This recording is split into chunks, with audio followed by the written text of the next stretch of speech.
আসসালামু আলাইকুম।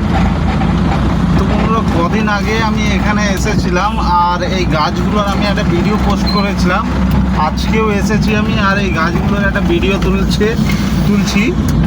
কদিন আগে এসেছিলাম, গাছগুলো সব শুকিয়েছিল, মানে পাতাগুলো সব ঝরে গিয়েছিল, তো সেই জন্য মনে হয়েছিল গাছগুলো মারা গিয়েছে। গাছ অনেকই মারা গিয়েছে, দেখো এখানে যেমন 4টে গাছ আছে মারা গিয়েছে। আর তখন কিন্তু সব পাতাগুলো ঝরে গিয়েছিল, সেই জন্য গাছগুলো ন্যাড়া মতন হয়ে গিয়েছিলো আর শুকিয়ে গিয়েছিল। আর আজকে দেখো এসেছি আমি, নতুন পাতা ধরেছে, গাছগুলো অনেক গাছ মানে জীবিত আছে। মানে আমি সেদিনে বলেছিলাম অনেক গাছ মারা গিয়েছে, আজকে দেখো নতুন পাতা ধরার পরে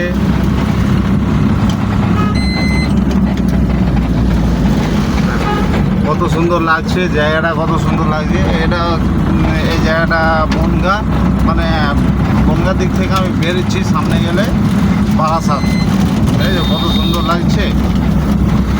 আর সব গাছের পাতা সেদিনকে ঝরে গিয়েছিল, আজকে কিন্তু নতুন করে পাতা আমি দেখতে পাচ্ছি, সেই জন্য আবার এই জায়গাটার ভিডিও আমি নিয়েছি। তো বন্ধুরা, ভিডিওতে কমেন্ট করে বলো এই ভিডিওগুলো কেমন হচ্ছে বা এই ভিডিওগুলো কেমন লাগছে। তোমরা কমেন্ট করছো না, তোমরা কমেন্ট করছো না, আমি বুঝতে পারছি না আমার ভিডিও কোথা থেকে কে দেখছে না দেখছে। একটু কমেন্ট করো যাতে আমারও একটু ভালো লাগে, ভিডিও করতে ভালো লাগে।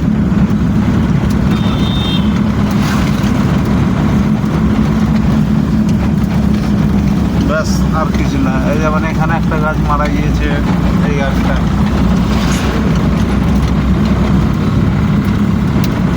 আজকে আবার ধর্মতলায় আছে ব্রিগেডে মোদির সভা আছে, মোদিজি আসবে। তো নো এন্ট্রি আছে, পুরো কলকাতা নো এন্ট্রি আছে। আমি এখান থেকে বারাসাত পর্যন্ত তো যাবো, ঠিক আছে। বারাসাতের পর থেকে জানি না ওদিকে আমাকে ঢুকতে দেবে কি না।